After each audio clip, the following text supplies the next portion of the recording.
گویا بیعت عقبہ ثانیہ ہو گئی۔ اس بیعت کا معاملہ بڑا نازک تھا، یہ معاہدہ سنگین نتائج کا حامل تھا، اس لیے حساس مزاج ارباب دانش نے بار بار انصار کی توجہ ان نتائج کی طرف مبذول کرائی جو اس پر مرتب ہو سکتے تھے، تاکہ انصار کوئی حتمی فیصلہ کرنے سے پہلے بار بار اس پر غور کر لیں، اجلت میں یا وقتی جوش سے مغلوب ہو کر کوئی ایسا قدم نہ اٹھائیں جس سے ان کی رسوائی ہو۔ آخری مرحلے پر قبیلہ بنو سالم اور بنو عوف کے عباس بن عبادہ بن نزلہ اپنے آپ پر قابو نہ رکھ سکے اور کہنے لگے کہ اے خزرج والو، کیا تمہیں علم ہے کہ تم کس بات پر اس ہستی کے ہاتھ پر بیعت کر رہے ہو؟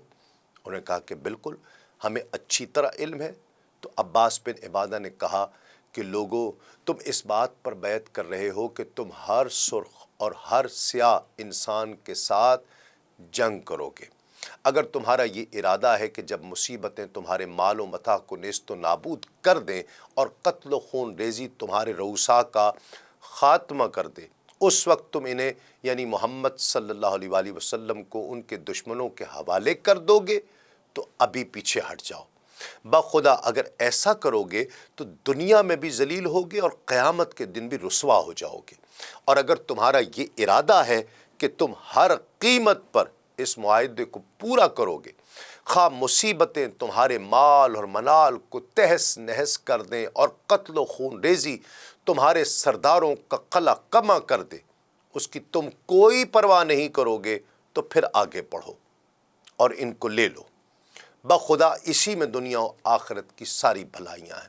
سب نے بیک آواز جواب دیا کہ مال کی تباہی اور بربادی اور اپنے سرداروں کی قتل و خون ریزی کے باوجود ہم ان کا دامن نہیں چھوڑیں گے۔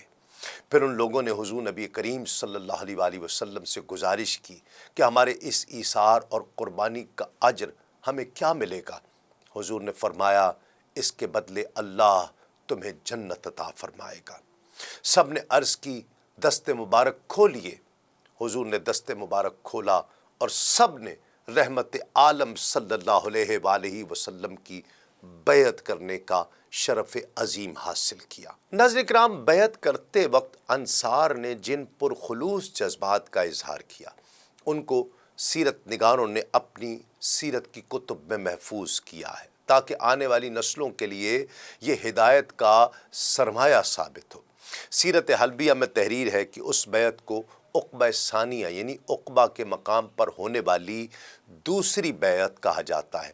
جب یہ بیعت ختم ہو گئی تو اچانک اس گھاٹی کے سرے سے شیطان چلایا اور اس نے کہا، اے اہل جباجب، تمہیں مزمم اور اس کے بے دین ساتھیوں کا بھی کچھ پتہ ہے؟ جباجب مینا کی منزلوں کو کہا جاتا ہے۔ چونکہ یہ حج کا زمانہ تھا، اس لیے قریش مینا کے مقامات پر ٹھہرے ہوئے تھے۔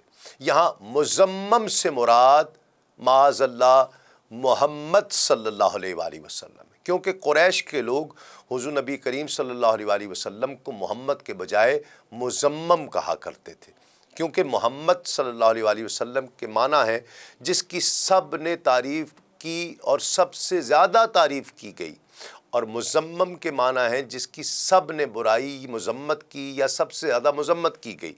قریشی مشرک آپ صلی اللہ علیہ وآلہ وسلم سے اپنی انتہائی دشمنی اور بغض کی وجہ سے آپ کو محمد کے بجائے مزمم کہا کرتے تھے۔ اسی طرح یہاں بے دینوں سے مراد آپ کے وہ صحابہ ہیں جنہوں نے آپ صلی اللہ علیہ وآلہ وسلم سے بیعت کی اور جن کے لیے شیطان نے صباحہ کا لفظ استعمال کیا، کیونکہ جو شخص مسلمان ہو جاتا تھا قریش کے لوگ اس کو صابی کہا کرتے تھے، جس کے معنی ہے وہ شخص جو اپنے دین سے نکل کر دوسرے دین میں داخل ہو جائے۔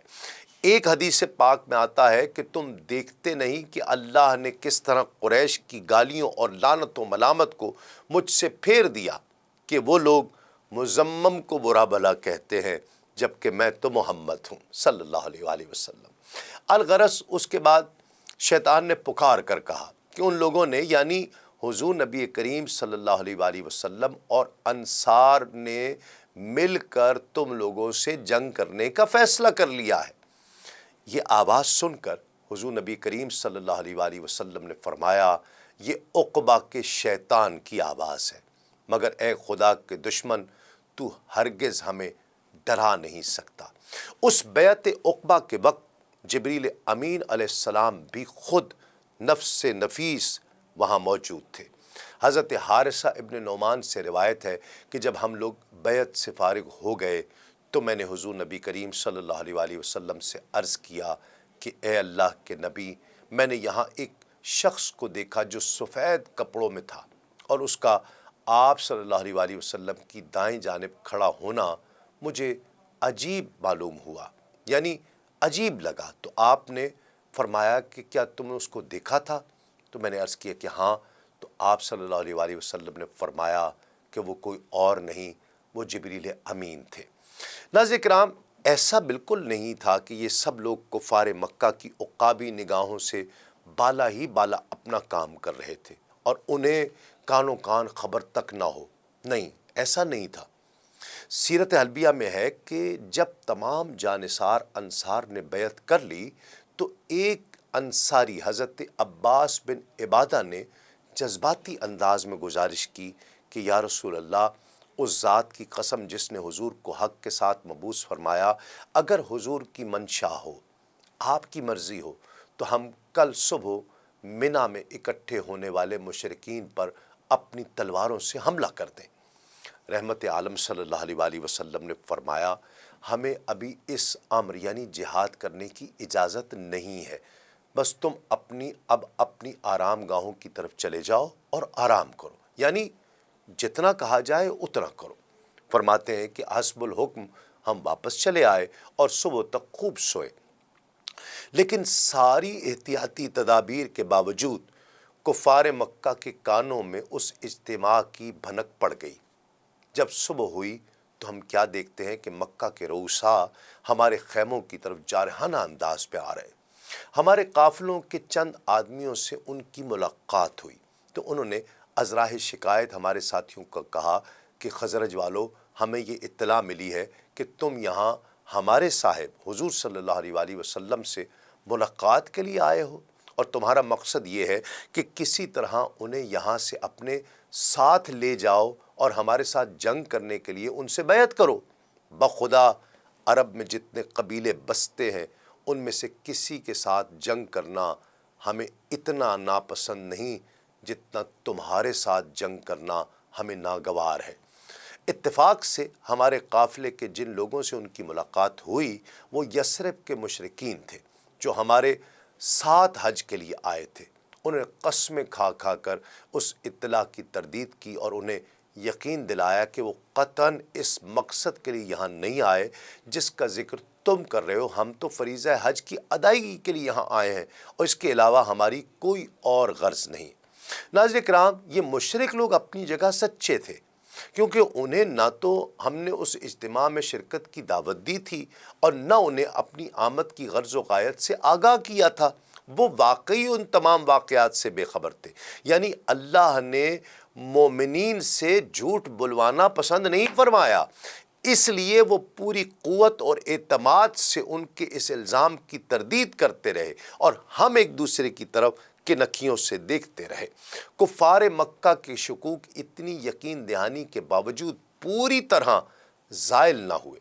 وہ مزید اطمینان کے لیے یثرب کے ایک سردار عبداللہ بن ابی کے پاس آئے۔ اسے بھی مسلمانوں نے اپنے اس اقدام سے کلیتاً بے خبر رکھا ہوا تھا۔ اس نے جب یہ بات سنی تو اس نے بھی اس کی پرزور تردید کر دی، اور اس کی تردید کی وجہ یہ تھی کہ وہ اپنے بارے میں غلط نہیں تھا کہ وہ سارے اہل یثرب کا ہر دل عزیز اور مسلمہ رئیس ہوا کرتا تھا۔ اس کے خیال میں اہل یثرب کی مجال نہیں تھی کہ اس سے اجازت لیے بغیر وہ اتنا بڑا اقدام اٹھا سکتے ہیں۔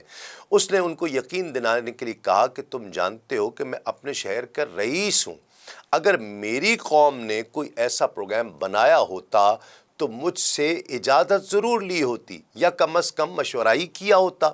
جب کسی نے اس سے اس سلسلے میں کوئی بات تک نہیں کی تو یقیناً یہ ایک افواہ ہے جو کسی بدخواہ نے پھیلا دی ہے۔